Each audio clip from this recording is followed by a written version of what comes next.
Okay, Joey, talk a little bit more, please. Joey, can you hear me better now? Yes, it's more better. Sounds like we're getting. Okay. Okay.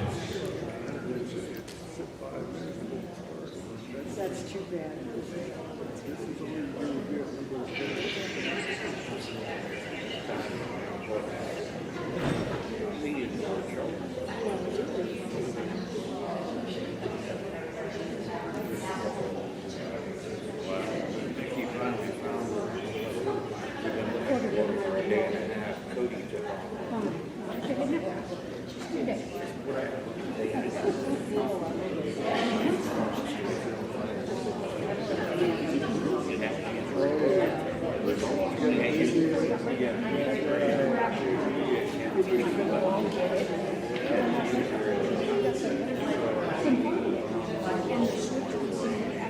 Good evening.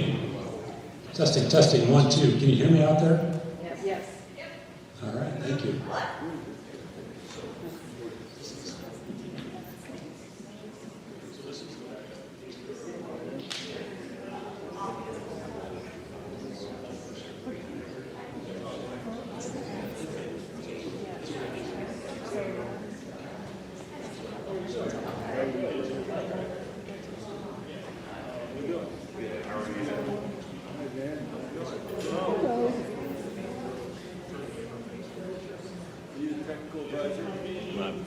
I'm pushing buttons.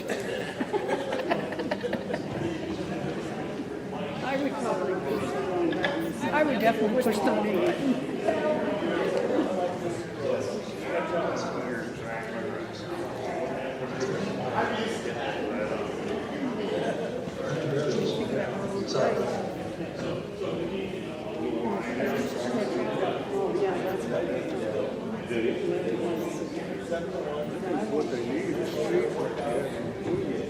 Yeah, there you go.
Well, yeah.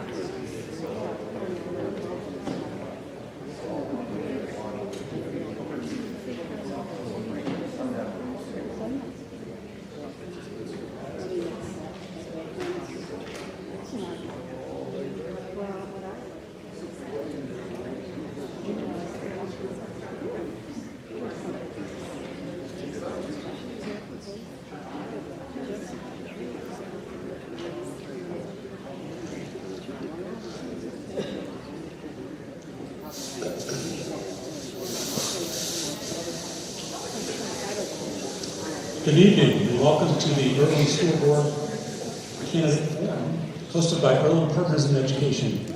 My name is Dusty Terry, and I'll be your moderator for the forum this evening. We have an election coming up next Tuesday, November 2nd, and we have 3 key candidates running to fill 2 seats on the school board. This forum is an opportunity for candidates to introduce themselves to voters and discuss issues important to our school district. This is a forum, not a debate, so the candidates will be responding to questions that I pose to them. I'll review the format very briefly. Each candidate will be given 3 minutes for an opening statement. I will then ask a series of questions to each of the candidates and allow for a 2-minute response. I have some prepared questions, and I will also ask members of the audience to submit questions of their own. Each candidate will be asked the same questions. The candidates will respond only to the questions and not ask questions of each other or respond directly to other candidates. And each candidate will be given 2 minutes for a closing remark at the end. The order for responding to questions will rotate. So those of you that have joined us in person tonight, welcome. Thank you for being here. And if you do have a question, any one of the individuals in a black education pie t-shirt has a note card and a pen, and you can write down your question and they'll bring that up to me. So, without further ado, I would like to introduce our candidates. To my left here is Casey Hankey. Next, Joey Morrison. And on the end, Ernie Rudolph. Our timekeeper for tonight, Katie, is down in front. She'll be giving them a notice of 30 seconds remaining, 10 seconds remaining, and letting them know when time's up. So with that, let's get right to the opening statements. And we'll start here to my left. Mr. Hankey, would you like to provide your opening statement? 3 minutes, please. Okay. Hi, my name is Casey Hankey. I am running for school board, obviously. I've been on the board for 5 years. I filled a seat that was open due to someone moving out of our district. So I threw my name in the hat, and that's how I had my first year on the board, and then I ran the next time. A little bit about my background. I grew up just south of Earlham here, and on a farm, so I'm kind of born and raised Earlham. Went to Earlham School District, graduated from here, left for college, went to DMAC, and I went through culinary school, and that was kind of my first job. I worked in restaurants. I moved away, did a few things for quite a few years, worked in restaurants, and then I ended up moving back and meeting my wife at an auction, and then kind of my career path changed, and we opened up a small business here in Earlham, and we've been in business here for about 13 years. I have 2 kids, Ella and Lulu, that both go to Earlham, and I guess I'm a proud Earlham kid at heart, and I just really want to be on the board again to help guide our school. I know there's a lot of things that, in the last 4 years, 5 years, we've really accomplished, and I just hope to accomplish a lot more. I guess that's it for now. So that's a little bit about myself, and thank you. Thanks for coming, and thanks for if you're watching online. Thanks, Casey. Joey? Hello, and thank you for the invitation here tonight. I'm going to start out with my priorities if elected. Students and families first. Academic achievement of all students is a priority. We need to focus on developing a reputation for outstanding academics, as well as providing a variety of strong extracurricular programs. We need transparency regarding current district achievement and our plans to address any challenges that we're facing. Community involvement is key. Actively seeking engagement and participation from those within our district is a resource that we haven't leveraged. Rich solutions are achieved through diversity of thought and discussion. Fiscal responsibility is important. We have to be good stewards of our taxpayer funds and ensure that they are used prudently for district priorities. School board priorities should be transparent to the constituency it serves. Feedback from the community should be sought and priorities set based on those responses. We need a strong partnership with our community to ensure that we're planning for future growth and addressing challenges and attracting new families to the district. Mask and vaccine decisions should be made by individual families. My experience and qualifications. I graduated from Central College with a business management degree and a secondary education endorsement. I taught middle school and higher education for several years. I've worked for a large financial institution for the last 20 years. managing teams of programmers in support of data solutions and analytics to support business operations. I've been involved in the community and youth programs for many years. In Earlham, I've been involved with the Athletic Boosters, I've coached Little League, I'm a member of the Chicks with Checks, and I volunteer with the local 4-H club. I have 3 boys, 4th grade, 7th grade, and a junior. I have a wide view into the workings of our school district because of their ages. I've been married to Michael for 24 years. He's involved with the Earlham Youth Football Program, and we are members of the Lutheran Church of Hope.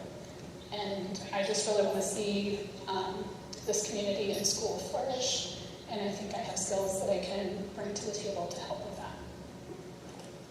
Thanks, Joey. Kurt? I'm Ernie Rudolph. Oh, I blasted that. I'm a businessman, not an educator. And I've lived in Earlham for 30 years by choice. And I brag on the fact that we have a community without traffic lights, where your mail can get delivered even if the address is wrong, where any patriot can be in the Independence Day parade and celebrate, and now you can get a fresh beignet and coffee. It's a pretty good place. My kids and grandkids are past the K-12 stage, but I'm looking forward to an excellent education for my great-grandchildren. And I want to be sure that that happens. Iowa motto is our rights. I just forgot it. Just right there. Our liberties we prize and our rights we will maintain. And in order to do that, we have to teach our children to protect those rights. We're going to give the protection and guardianship of those rights, as George Washington said, to our next generation. And that generation has to be taught so that we can be confident that those rights are protected. I hired engineers and had some really good engineers from Iowa working for me. And over the last few years, when I was recruiting at Iowa State University, the only applicants that I got were Indians and Chinese.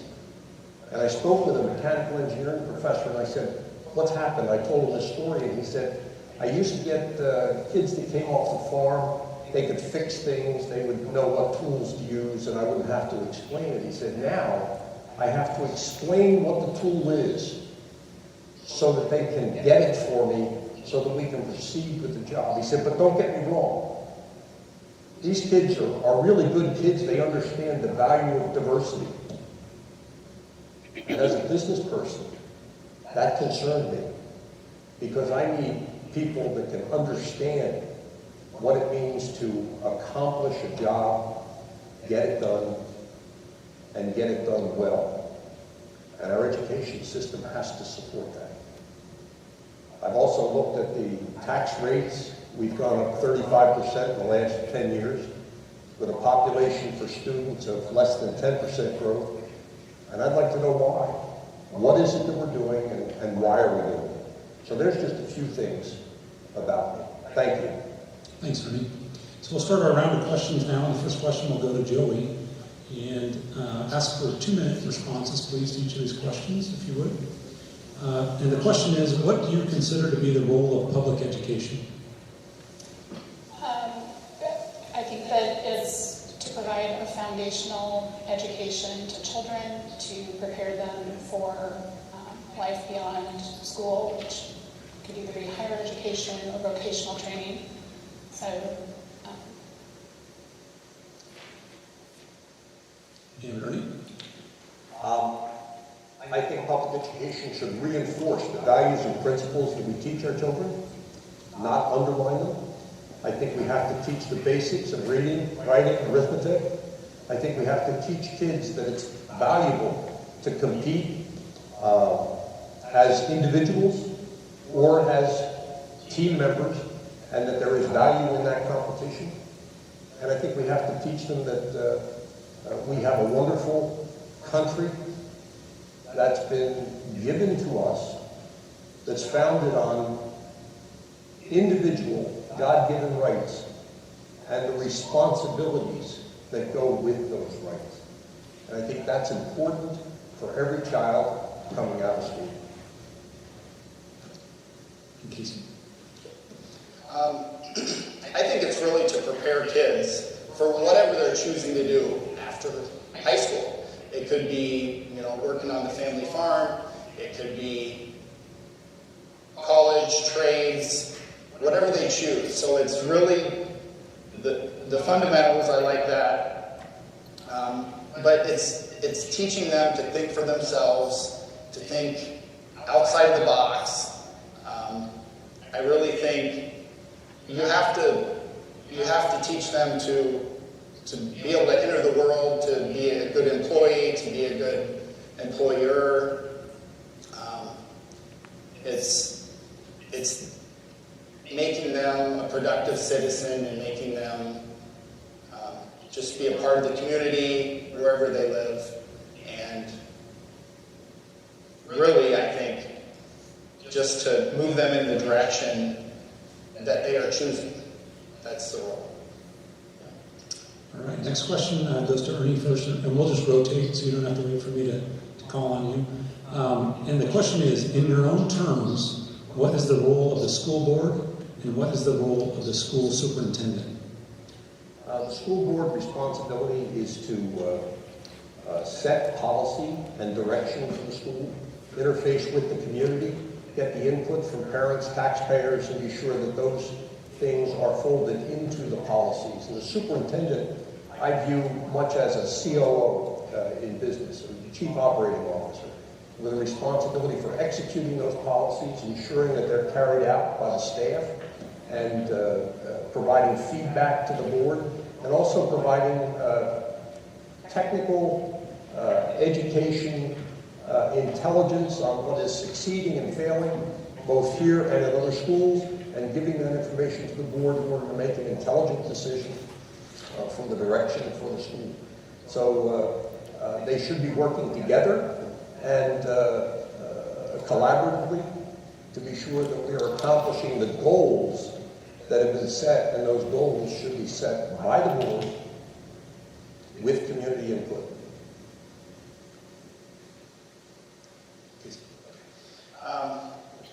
Definitely, the biggest thing I see as the role of school board is, in the end, we're overseeing the activities of the school so students can achieve. Includes, looking over the budget and spending priorities, figuring out what needs that need to be met for the staff, for the community, for students. And then I think always educating ourselves. I've been on the board for a little while, and I think that's a huge part, is always learning, always trying to better yourself so you can better the school board and so you can better the school. Then as far as the superintendent, to me, they're the bridge kind of between the school and the community. They're the ones. The superintendent needs to be transparent, explain things, be the communicator.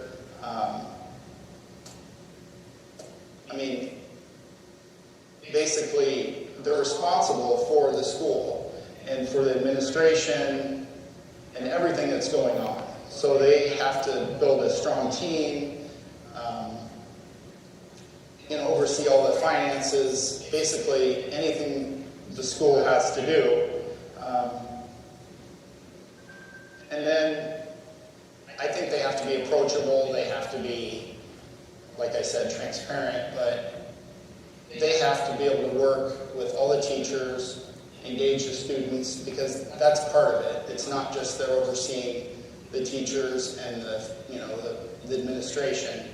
So they're the leader of the school and really the key to keeping everything together. So the school board should represent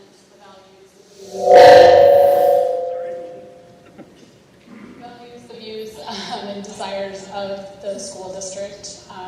They should set the district priorities based on the values of the community, input from the community, And the superintendent should then manage the day-to-day operations of the district, carry out the vision of the community and the school board, bring to the board concerns, issues, and help be a leader for the staff as well. All right, thank you. The next question will start with you, Casey. What do you see as the biggest challenge facing our school in the next 3 years? Our biggest challenge, I think, is definitely number one would be hiring a new superintendent. We have a great interim superintendent. I think the school is in amazing hands right now, but looking down the road, we have to find someone that's going to be our full-time leader, and they're the person that's going to set the priorities and really set the baseline for the whole school, so that is number one priority for sure. Secondly, I would say continue growing our enrollment. It's looking pretty good. We're on a pretty good curve up right now over the last 3 or 4 years. We're graduating some bigger classes, so it's always important to make sure our community is growing, and we're getting a lot of new kids into our school. And then always improving facilities, always improving classrooms and technology, because that's what our kids need, and that's what it's all about, is improving the school and making it better for our students. So I definitely think that selecting the next superintendent is going to be one of the biggest challenges, and I think we have been very fortunate with our sharing agreement and getting to work with Mr. Aylesworth, getting to see qualities in action that we're going to be looking for in our next administrator. I think it'll be key to find someone that is interested in community input and that is committed to carrying out the priorities and values of the community and the school board. And then I think also that, managing the finances of the district, it's always important that we ensure that we're spending our taxpayer funds appropriately, while also being clear in defining the needs of the district and maintaining and upgrading facilities and infrastructure so that we can also attract new families and staff and keep the families that we have. I think that a slightly different challenge, interference from Des Moines and Washington, D.C. in our schools. I think the parents should have a lot more to say about the way the schools are run and what we're doing. I think the community should have a lot more to say. Yes, it's important that we hire the right superintendent, and my experience as an executive in hiring executives, hiring managers, and hiring other people would go a long way toward helping to select the right kind of person who can execute the plans that the school board has set, execute those priorities, and help us to set the right goals for the schools. So these are all important. Obviously finances and so forth are important as well. But the biggest concern that I see is interference from outsiders in the schools, whether it's government or whether it's nonprofit organizations that have an agenda to try and inject into the school system. All right, next question goes to Joey first. And the question is, the past 18 months have been a challenge for schools everywhere. What is your approach for keeping kids and school staff safe? So I think the good news is that we have vaccines available for all that want them and for the most at risk, as well as many therapeutics. Masks can be worn by those that choose to do so. We should continue to stress, the basics of, if you feel sick, stay home, and practice good personal hygiene. Clearly, COVID is here to stay, but we can do our best to mitigate it while still maintaining a learning environment that's conducive to learning. It's also important that vaccines and masking remain a personal choice for individual families. I don't really want to turn the school staff into the mask police, and the focus needs to be on learning. And frankly, the most asked question I've gotten since I announced that I was running for school board is, what is your position on masks? And for the most part, completely for the part, nobody is interested in putting masks back on the kids. I think We're fortunate in 18 months later knowing a lot more about COVID. And I think the things that we've done historically for the flu, stay home if you're sick, wash your hands, all the personal hygiene things are important. We also know that COVID is very, very low risk for children, which is a blessing, and it's a blessing for the school. I have no interest in mandating masks. I think that people can make their own choices, and if you want to wear a mask, wear one. If you want your children to wear a mask, wear it. That's your call, and like Joey, that's the number one question that I got while I was out talking to people. It's absolutely amazing. But we've made great strides, and I think we will deal with this over the years to come in an intelligent way, and it should not interfere with our in-class education.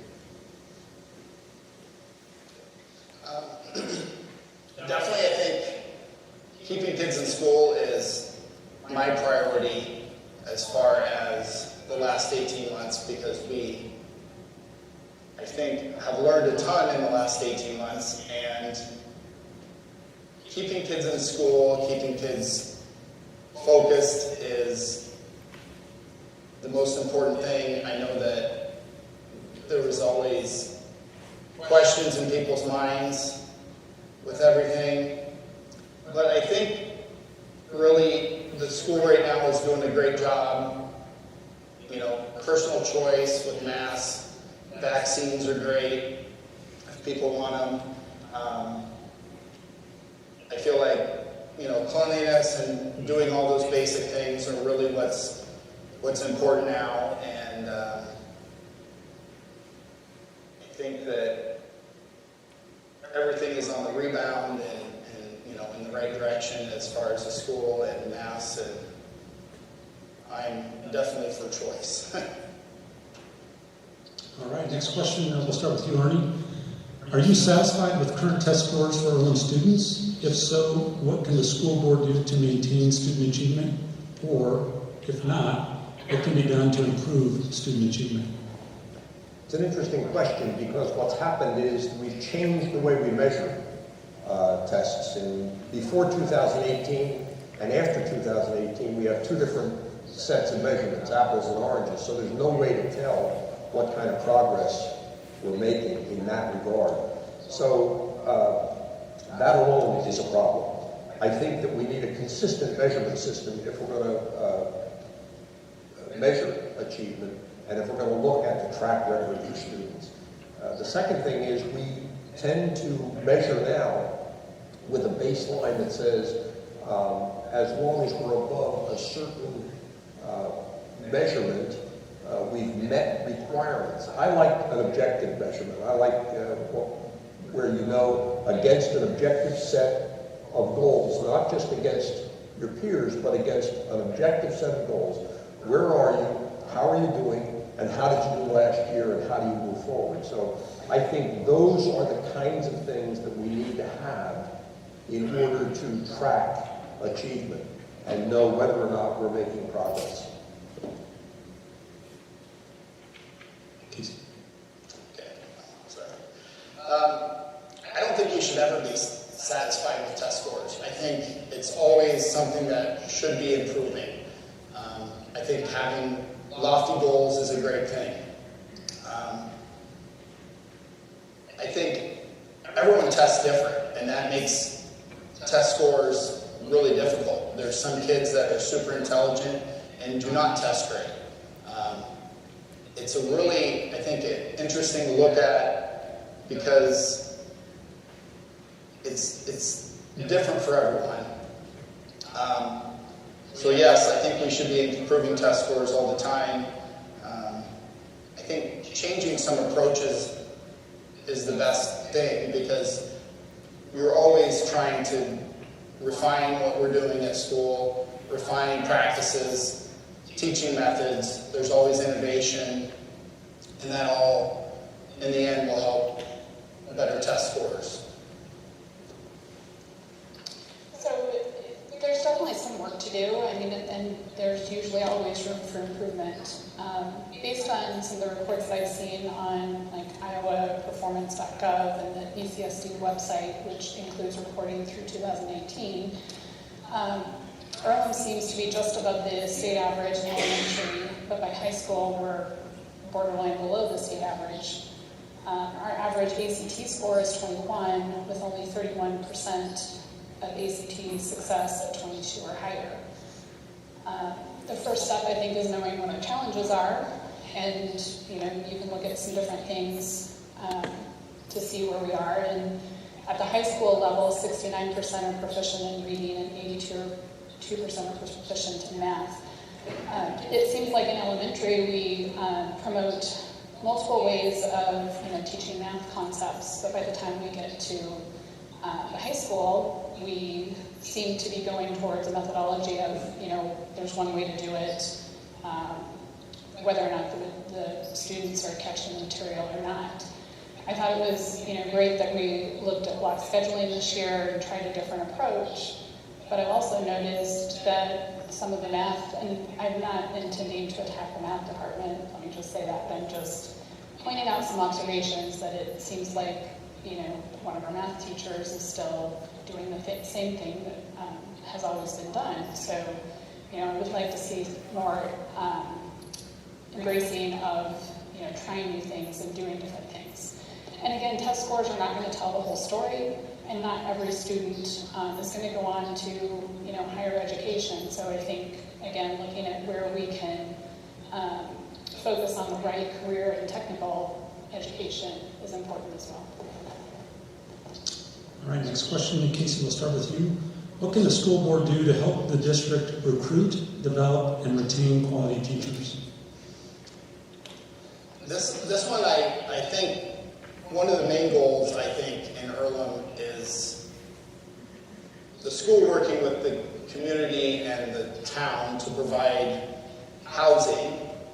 I think that's probably one of the biggest things I've heard for years and years about why our teachers sometimes leave, which I totally understand. I mean, if you have a job and you're in Earlham and you're living in West Des Moines or Waukee, and traveling here, that's difficult. And I think the more we can work with the city to provide housing and affordable housing for teachers and young teachers especially, will really help grow families in Earlham and teachers that have families that would like to stay here and raise their kids, because it's a wonderful community in town to raise your kids in, but not having somewhere to live here, it makes it really difficult.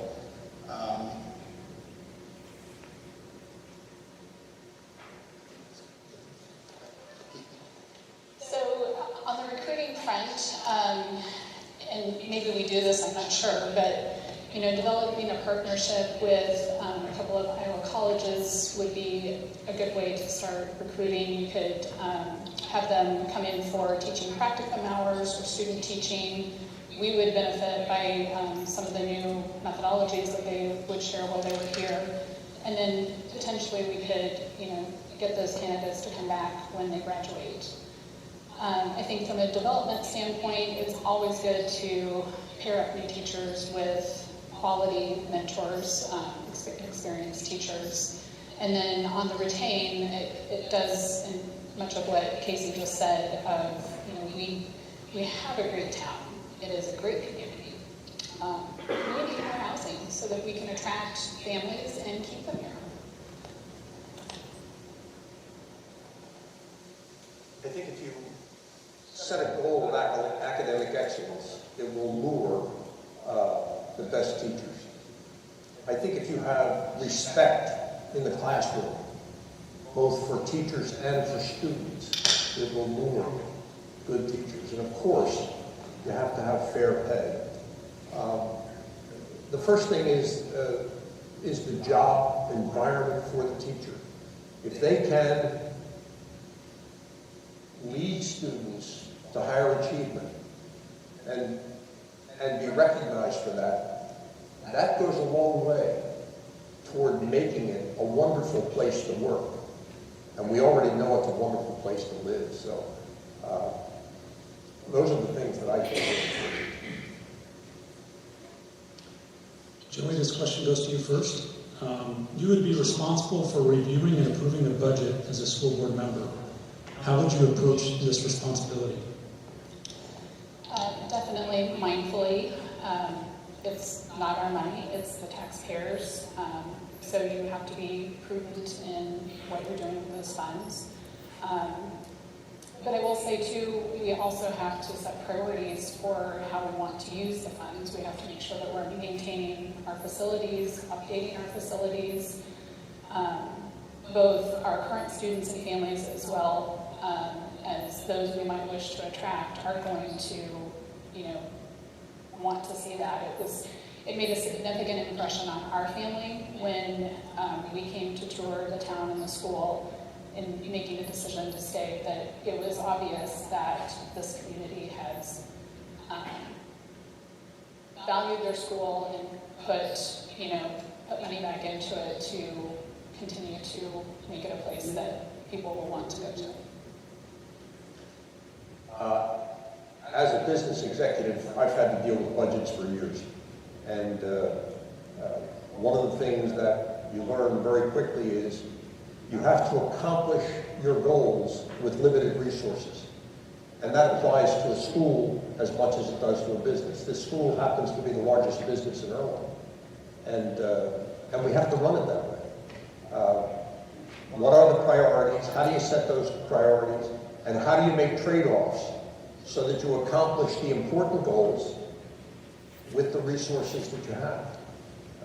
I personally have a knack for looking at budgets and where the money is going and what is being done with it to say, maybe there are some trade-offs that we can make. Maybe there are some alternative approaches that can save money. Because I've had to do it as a business. So that's how I would approach it.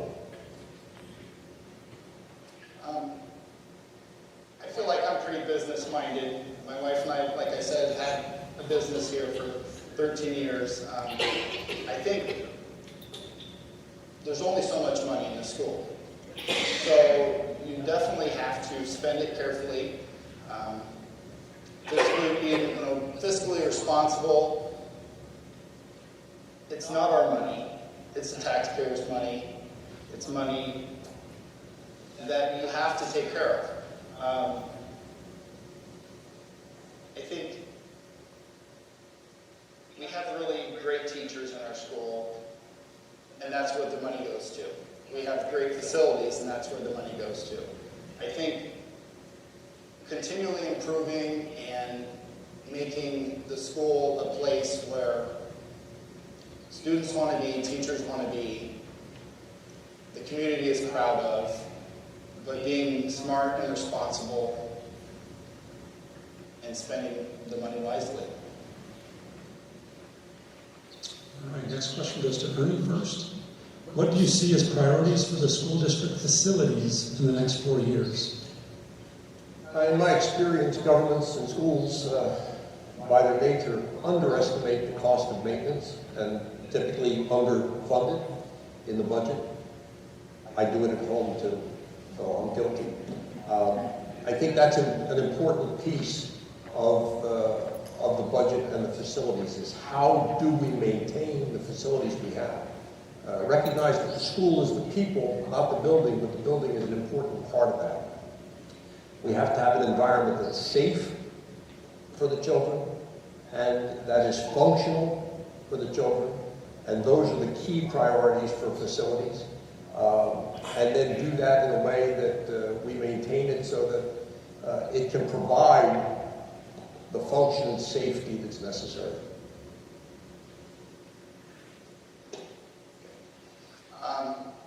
We have a facilities committee here at school.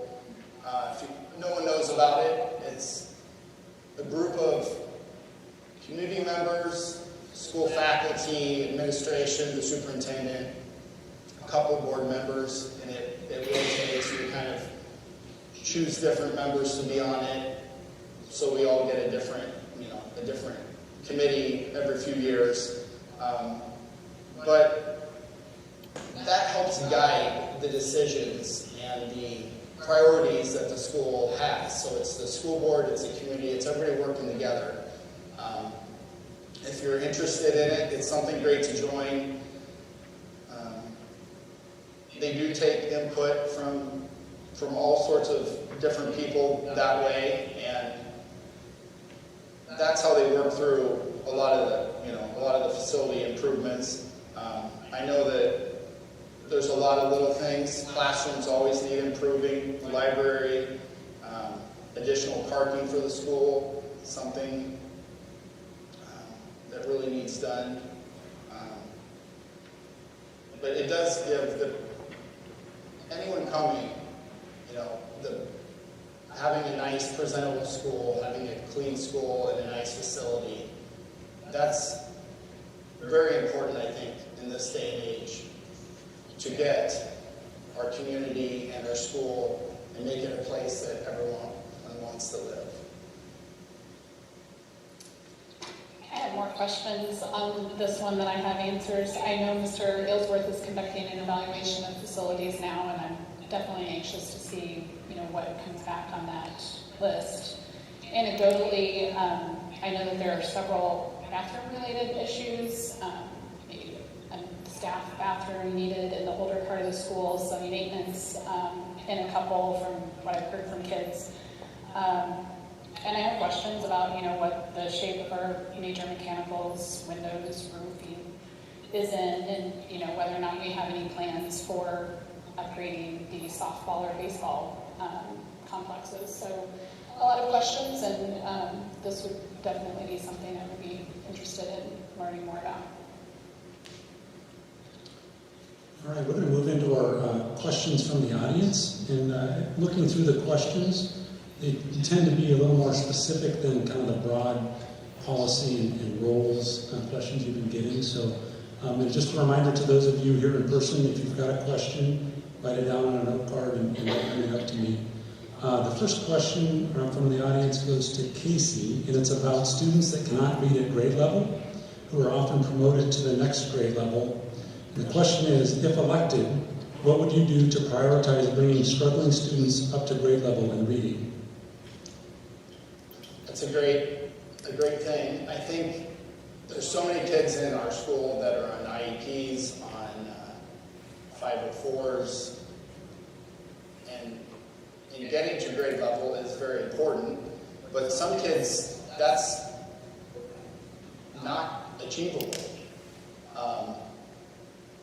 It's always a goal. I think it should be something that you're working towards. I know our school is amazing at using all different types of learning techniques, and I think that just continue down that same path and trying just to make it a priority and a goal, and that's it. I think, looking at finding all of the methods that can be used to help achieve that would certainly be something that is looking at schools that are doing it really well and what can we take from them. I know that we definitely have dedicated reading specialists in the school, and I know that always helps. The more one-on-one and small group teaching that you can do helps a lot. And I think promoting programming that helps to take some of those lessons home with the students and getting families involved to help so that it can be, so that there can be strategies both at home and at school to help get over that hurdle. I think we should have goals for each individual student.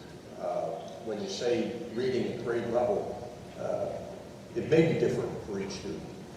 And we should be looking at that in a professional staff should be able to evaluate and say, this is the goal for this student, and work toward meeting those goals.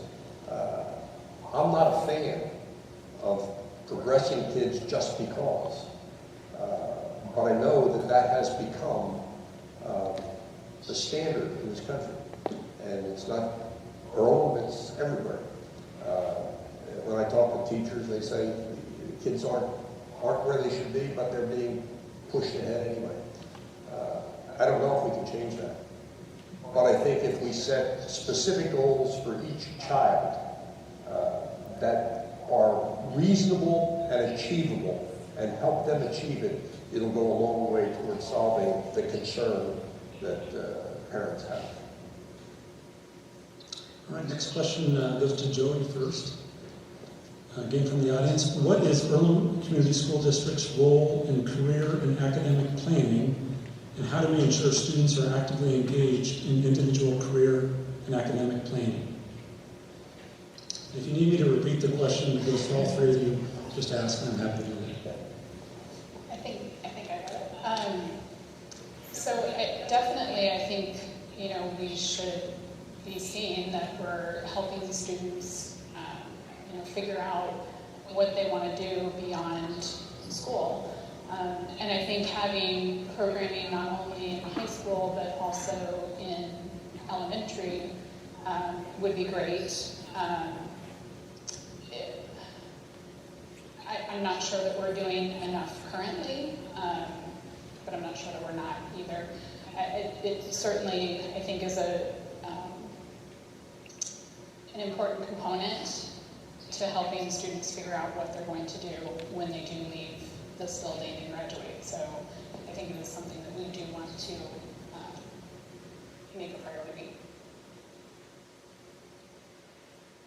I'm going to make the assumption that we have counselors who work with the students on career thought, but a lot of this has to do with the family and the work that they do with their students. It has to do with the students' capabilities and interests and how they proceed, and it's important that we tie those things into career choices. I don't think everybody should go to college, and I think we have a dearth of skilled tradesmen in this country, tradespeople, and I've spoken with a lot of students, including my grandkids, coming out of high school and saying, do you want to go to college and why? Or do you want to trade and why? And evaluate those things. And I think that we owe that to every student to give them an opportunity to make that choice with intelligent input. And that can come from teachers, counselors, and family.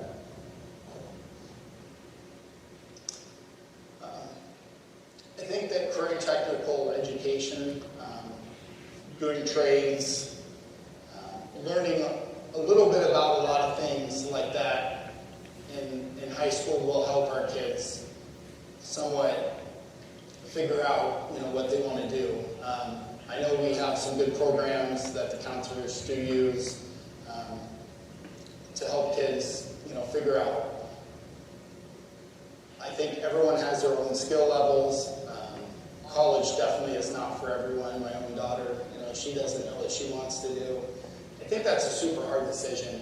And college definitely is not always, the way for a lot of kids. So I think the more we can open up kids to work studies, to doing any kind of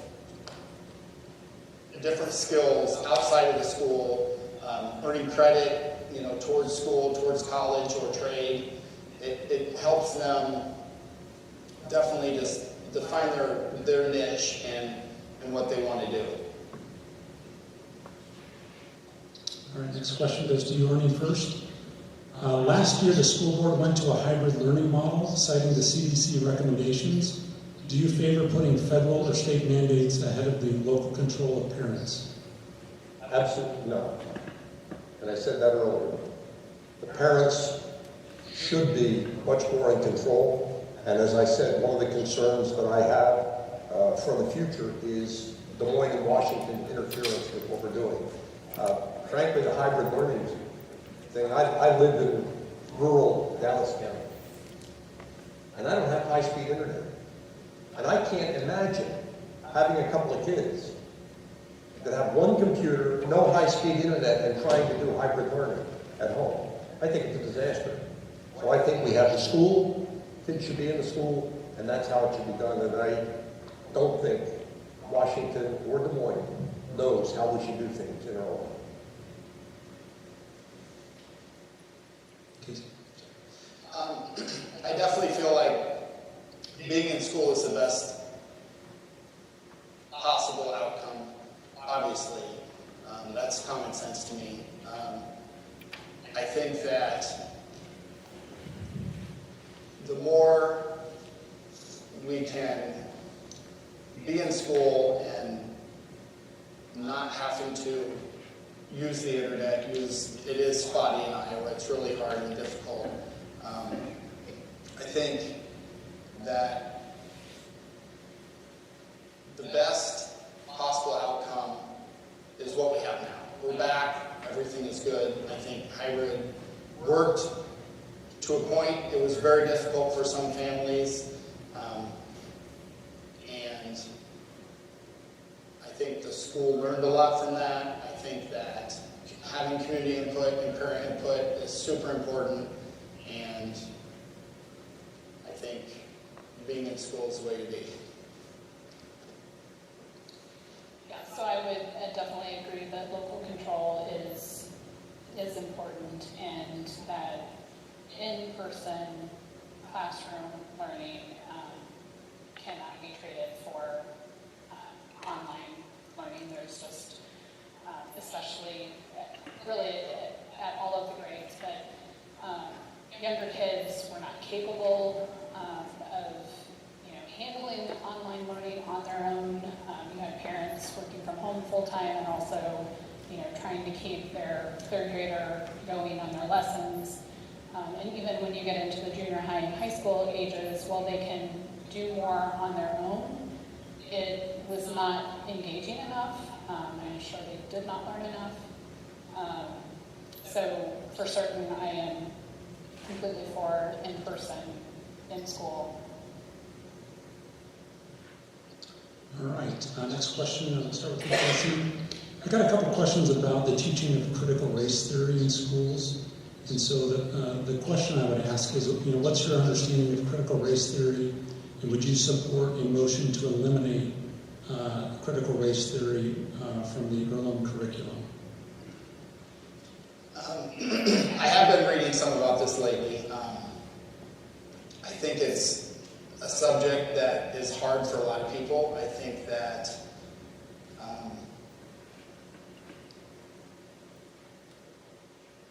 sometimes it's embedded in schools and people don't realize it. I think that it's a very personal thing for people, just like anything. But I think that the more the schools can have their control of what curriculum they do themselves, the better. And my understanding as well is that it really is more divisive than it is promoting what we would want, which is to care about the individual character of the person and not about the skin color. So I for certain am not a proponent and would not want to see it in our school, and would support anything to make sure its removal. I think our kids right now, given the incident that we had a few weeks back, have really shown that race is not a factor. They have, treated each other with care and respect, and that we have taught them well to get to that place. So I certainly would want to change that. Critical race theory is a Marxist ideology. It has no place in our schools. It is divisive. It is illegal in Iowa to teach it or to teach any of its hybrid forms. The state legislature passed a law in this past session that banned any divisive elements in government or education. And we don't need to divide our kids. I grew up at a time when there was segregation. On my way to Parris Island in South Carolina, I stopped at a bus stop and there were black and white water fountains and black and white restrooms. We don't want to go back to that. This is crazy. We want every child, every adult in the school to respect each other for the person that they are, the individual person, not some overriding oppressor, oppressed ideology. All right, next question goes to Joey. I got a couple questions about transgender and non-binary issues. And the example is a male by birth identifying as a female would like to use the female restroom at school. Your views?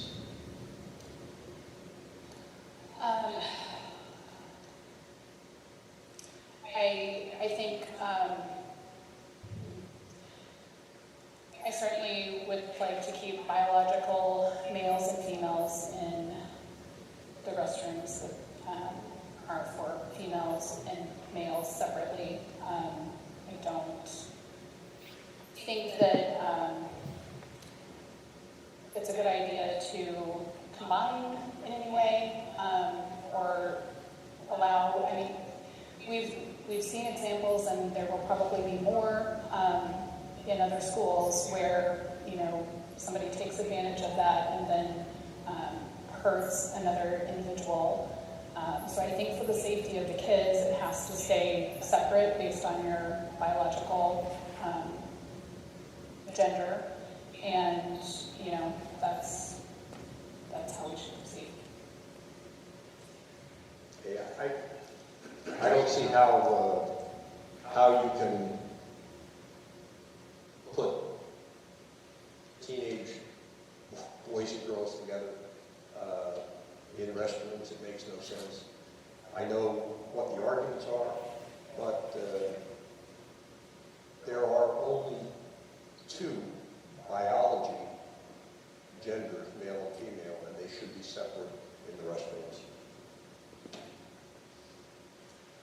I think that having separate restrooms is very important. I think the safety of our students, male, female, whatever gender they feel they are, I think keeping them separated is a good idea. I think it does, you know, it keeps the problems that could be there away. I think that as long as there are, you know, separate bathrooms as well, for individual use is a great thing. I think it gives the person that choice then if they want to use a separate restroom. But definitely keeping the safety of our kids, I think, is the most priority with that. Next question goes to Ernie first. The Washington Post published an article last week stating parents have no say in the shaping and selecting of our children's curriculum. What is your take on that opinion? How much involvement do you think parents should have in our school district? I think the Washington Post was wrong. I think the parents should be setting the goals. As I said in my opening statement, the schools should be reinforcing the values and principles that we teach at home, not undermining them. And again, I don't want Washington or Des Moines telling us how we should be teaching our children. The parents in the community should be setting those goals through the board.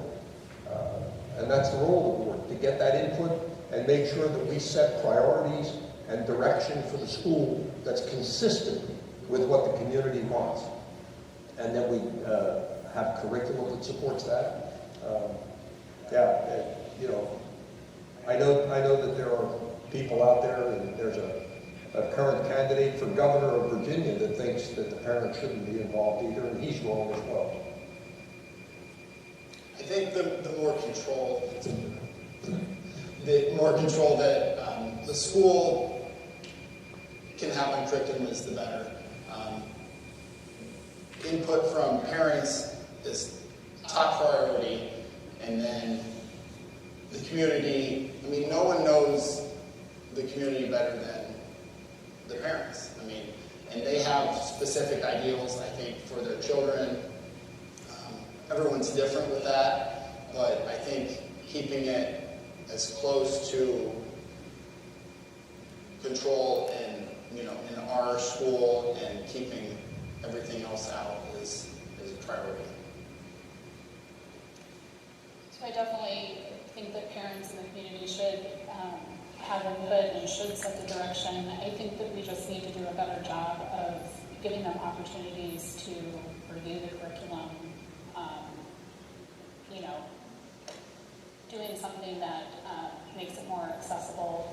I'm not sure if we're expecting that we just all read and review what our kids have, but I think that there needs to be probably some ways to make it available to the public, either through, you know, meetings or, you know, different ways that it can be shared so that we can do some review and give feedback to the school and the school board on what we're using. All right, next question goes to Casey first. Question is, I've heard people say schools our size do not need a full-time superintendent these days, with a good business manager and good board. What are your thoughts on this and why? I think a school our size needs their own superintendent. I think the amount of work and time that they put in, I can't imagine being able to do that with part-time. We're making it work, you know, right now. And I know that to have an efficient school, to have a school that the teachers, the students are proud of, that runs efficiently, that I think we have to have a full-time superintendent. I think it's something you can always look at, because, I mean, things can change, but I think a full-time superintendent would be important. So I do think that, you know, some schools have been able to do it successfully where they do share. I definitely think, you know, a once a week option is probably not a long-term great option for us. But I'm not totally opposed to exploring it more to see if, you know, something more like a 50-50 would be an option. But I guess I would also look for some feedback from our interim just to, you know, see what he thinks based on, you know, the state of our school is as well. But I definitely wouldn't be totally opposed. You have to have a superintendent that can execute and bring the policies that are set to success. And I'm not sure that can be done on a part-time basis. It's possible, I guess, but it seems to me that if we want to achieve specific goals, we need somebody that's totally committed to achieving those goals and helping the school to achieve those goals. So I would be more inclined to look for a full-time superintendent than to work with a part-time. All right, next question goes to Joey first, and it's about open enrollment. Open enrollment is a difficult balance with communities around us. Each student represents a lagged movement of dollars.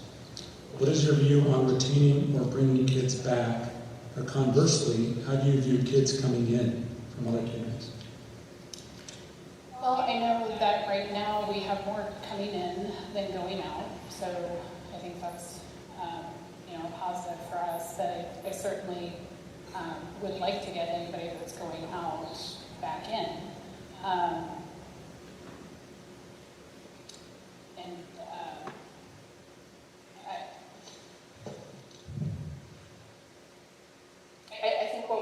to do, though, to ensure that we are not losing any students is to, focus on the quality of our education, our facilities, our extracurriculars, to make this a place that they don't want to leave.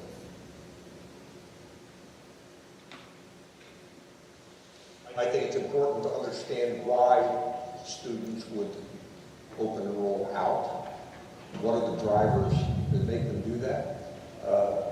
And I think if we had a goal of academic excellence, we would be a magnet to lure students in. And I think that's the key. It's I'll use a business analogy. If you can deliver the best product at the best price, you're going to get customers. And in this case, the customers, the parents, they're going to say, I want my student there.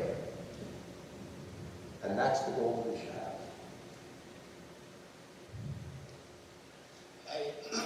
I definitely think that finding out if people are leaving our district that have been here, I think that's a very important thing.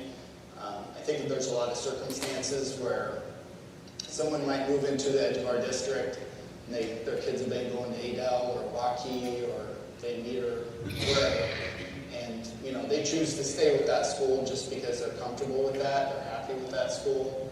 I think if we, I know we have a good positive number, kids coming here then leaving. I know we've had a lot of enrollment from West Central, Winterset, even Adel, Waukee, Van Meter. And I think we are attracting a lot of those kids. I think there are kids in other communities that do want to come to Earlham, as well as sometimes offering, the more we can offer here, if it's academics, if it's sports, if it's different things, that also helps some of that enrollment coming in. So I think it's a very important thing to look at all the time, and we do. And the more we can retain, the better. And if we can get the kids back that for some reason are leaving, that's a super important thing too. And if we can do that, that's great for us, great for our school. All right, next question goes to Ernie first. And I've gotten a couple of questions about current engagement with the school. I think some of this was covered in your opening, but since I had a couple of questions come in, please describe your current level of engagement in Earlham school academics or activities. I'm not. I've been living in the district for 30 years and working. My children never went to school here. By the time we moved here, my kids were out of school. And so I spent my time, as I say, working.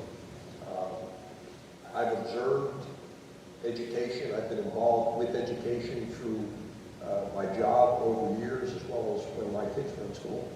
And so I have some views on education. I know that when I came to Iowa 30 years ago, Iowa was proudly first in the nation in education. And today we're in the middle of the pack. Why is that? And we should be able to get it back. So that's my involvement, is from the outside, looking at education in general and saying, how do we achieve what we know is possible because we've done it before?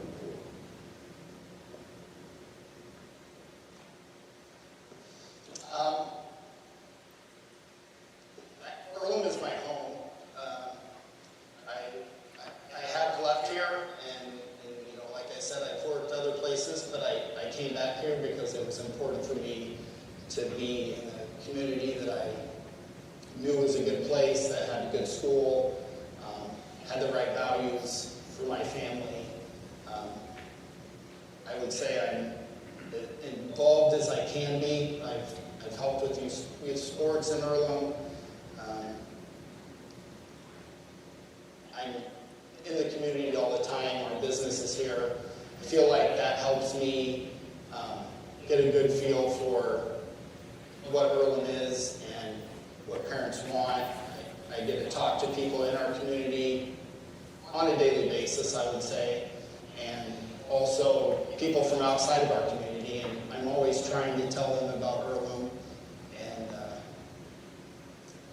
I think that people, when they come to our town, not just seeing it, but they feel how people are here, and they know that it's a nice town. I hear that all day long when our shops are open, and I think that being a part of the community is a very important thing. My kids are in the school, so I'm at sporting events and any kind of productions, and I feel like our community and our school together just make a great place, and you can't really ask for much better than what we have. So I have 3 boys, as I mentioned, so I'm here a lot. We came from a large metro school and chose Earlham because we wanted the teachers and administrators to know our kids' names, to know who we were, and that has been very important to us. And we're active with various youth programs. We're here for all kinds of activities. I volunteer. It's important to be involved in a community, in a school, especially when you're small, to make sure it all goes. It's what we grew up with. It's what we wanted for our kids. When our middle schooler has an accident with the microwave at school, it's nice that the administrator, and faculty know them well enough and, can help them through kind of a crummy day. All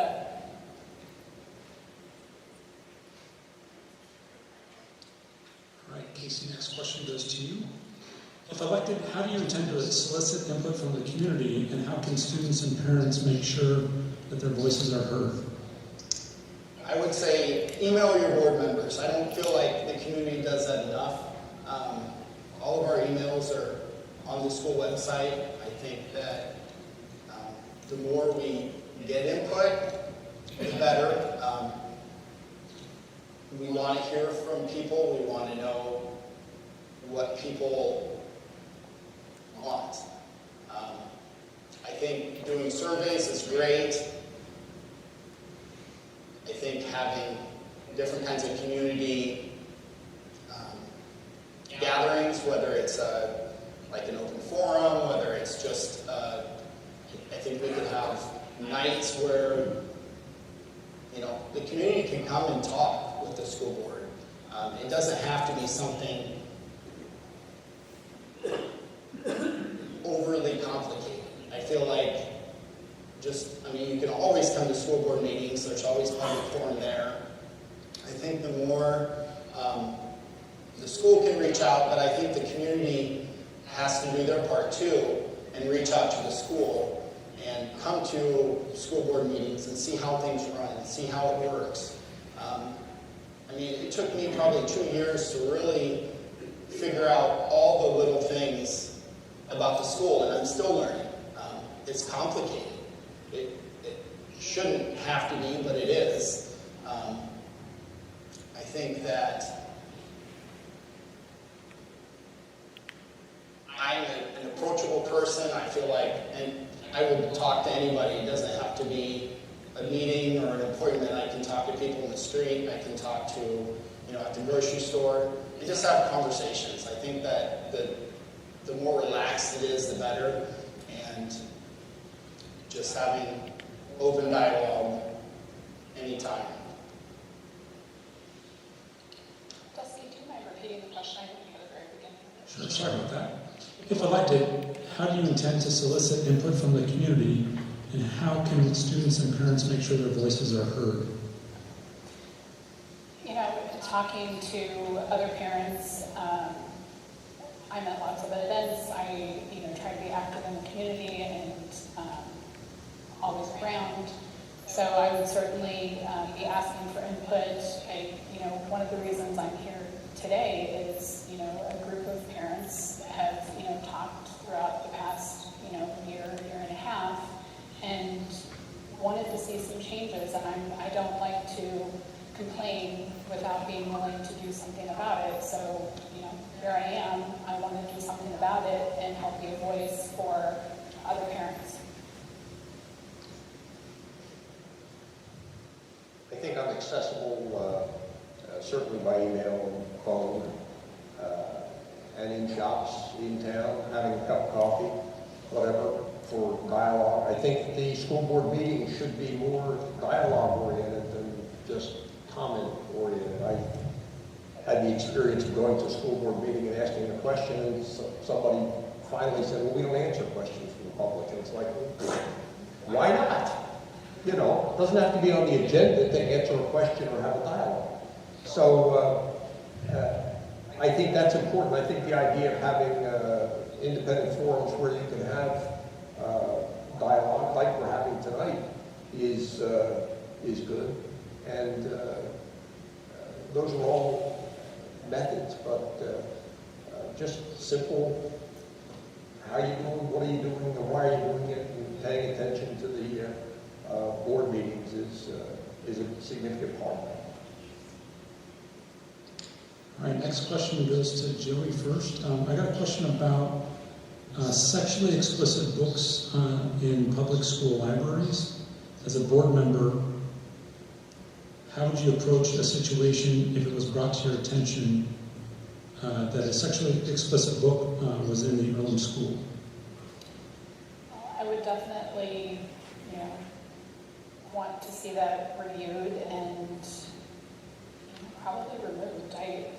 Kids have way too many places where they can see sexually explicit material today, and there's a lot of ways we can teach them without having to go to that. That it shouldn't have a place in the school. Yeah, I don't think it belongs in the school. I've seen some of the commentary on this. Books in schools that if I were to show it to a kid on the street, I'd be in jail for 20 years. It doesn't belong in school. There's something wrong with that. And so in terms of what teachers say in a classroom, I have a pretty simple rule. If you wouldn't say it with a parent there, or with me there, or with your grandmother in the room, don't say it. It's pretty easy. These are our children. We want to protect them. And we want them to be raised the way the parents want them raised.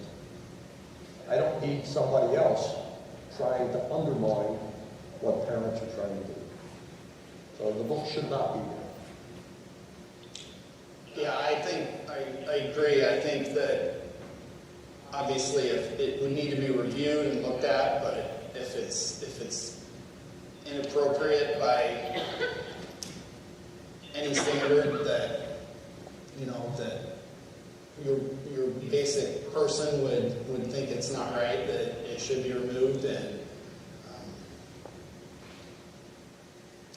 there's too many places already, I feel like, that kids can see things they shouldn't, and definitely a school would be a place where it should not be. So, All right, so we've got about 15 minutes left in the forum. Last call, if you do have a question. I know we've covered a lot of topics tonight, but if you do have a question about a topic that hasn't been asked, go ahead and submit your card. We've got a couple left to pose to our candidates. One that came in from the audience, where do you stand on teachers discussing Black Lives Matter and or sexual preferences in their classroom? I'm sorry, and that one goes to you, Arnie, first. Well, I think I just answered that. If you wouldn't ask the question or say something with me in the room, or with a parent in the room, or with your grandmother in the room, you shouldn't do it. So, Black Lives Matter. There are some things about that could probably be discussed, but it is a Marxist model, and that's what they've said, not what I've said. So, sexual orientation, I don't think teachers should be talking about it. I don't think they should be talking about it in the classroom at all. It is not their business. They are there as educators. If it's a math class, you teach math. If it's history, you teach history. If it's reading, you read. There's no need to inject these other topics into that class environment.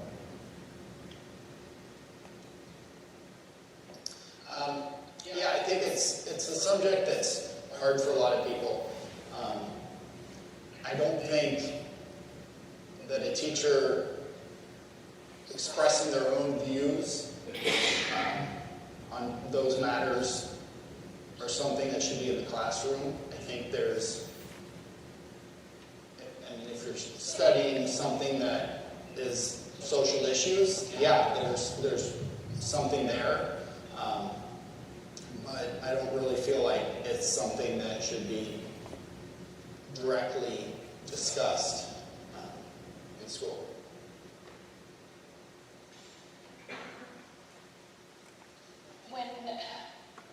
When I was in school, I rarely knew, the political leanings of most of my teachers. Looking back, I can probably guess where a lot of them landed, but at the time, I usually had no idea.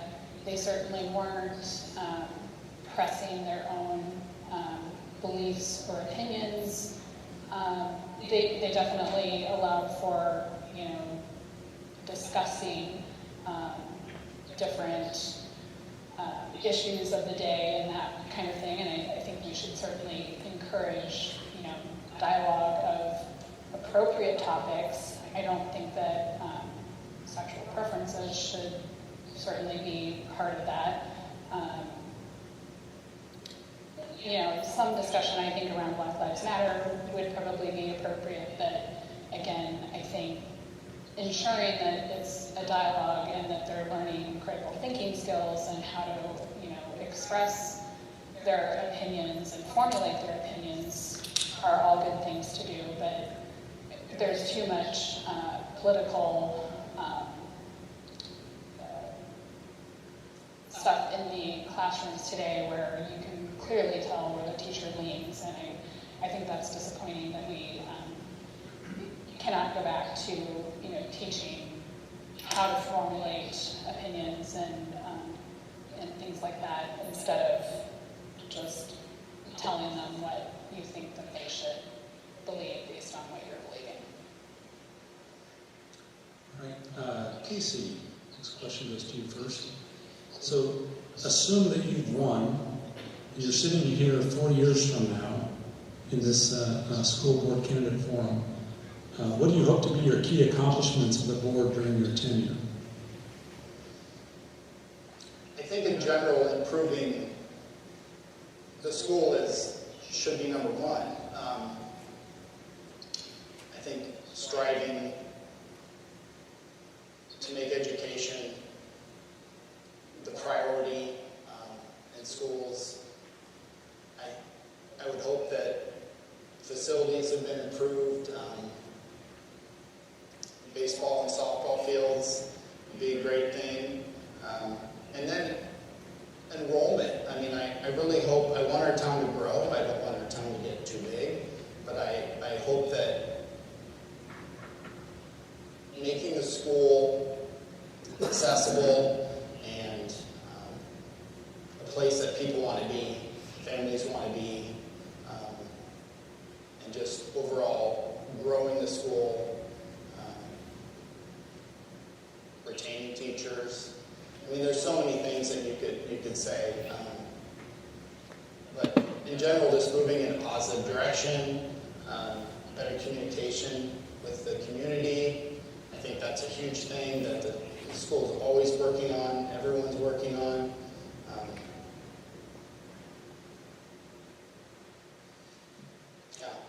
Just a better place and a better school, and academics, heading in the right direction. So I think I would certainly like to see that we've, found a great superintendent that, reflects the values and the views of our community and helps to carry those out. I want to see more community involvement. We do have quite a bit community involvement, but sometimes it's always by, maybe it's that same core group of people. So I think getting, some younger families and some more families more involved would be great. And I think, seeing our school grow and, continuing to have a problem of how do we find enough, housing to fulfill everybody that wants to come would be a great achievement as well. I'd love to think that Earlham School would become a magnet for academic excellence. And that's a goal that's achievable. You have to set the goal. Everyone has to be committed to it. And then you have to execute to achieve that goal. But it can be done. As I said before, Iowa was first in the nation in education. We can be there again. We can start right here in Earlham. Our school can be recognized as the best school in the area. And that's a great goal to set and to achieve, and I'd like to see that happen. That would do more for our students and for pride in the community than any of the other things we could do.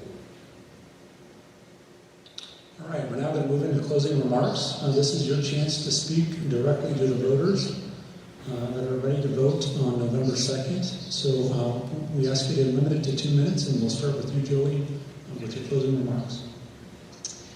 I'd just like to say, thank you for, hosting this and allowing us this opportunity. I'm invested in this community, and I want to see this school flourish. I think I have the background, with problem solving, with analytical mindset, diplomatic for tough conversations. I think I have skills that can help move the district forward, and I'm anxious to be able to be a voice for other parents in the community on the school board. Ernie? Thank you all for coming out tonight. I really appreciate it, and I appreciate this opportunity. Your questions are good. The questions that we were asked were good. And we're trying to get an understanding of what we have for a school. I think what you've seen tonight is my approach may be a little different from what you're used to. I look at it as a business. I look at it as specific goals to be achieved, and how do we do that, and what are the things we have to do to make that happen. And I hope that you would agree with me that the goal of being a magnet school for academic excellence is something that we can do, and we should do, and we can achieve. And so when you go to the polls, it's almost Christmas, so you won't have any trouble remembering Rudolph. So when you vote, thank you very much. I also would like to thank everyone for coming, everyone who's watching online.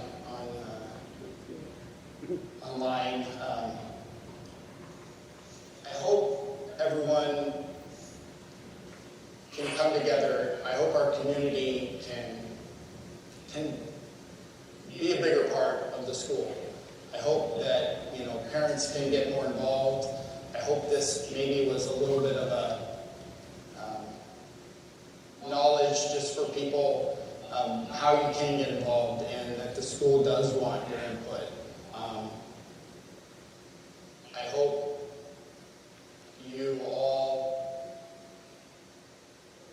have enjoyed your time here, and have gotten something out of it, not just listening to us, not just being here. I hope you have learned something about the school, and I hope you all go out and vote, whoever you want to vote for. So, November 2nd. All right, and that concludes our forum for this evening. I too want to thank Earlham Partners in Education, or Earlham Pie, for hosting the forum. I want to thank all of you that showed up tonight. You've been unusually quiet, but I would ask you to make a little noise right now and show these candidates how much we appreciate them putting their names on the line and running for public office. Please join me.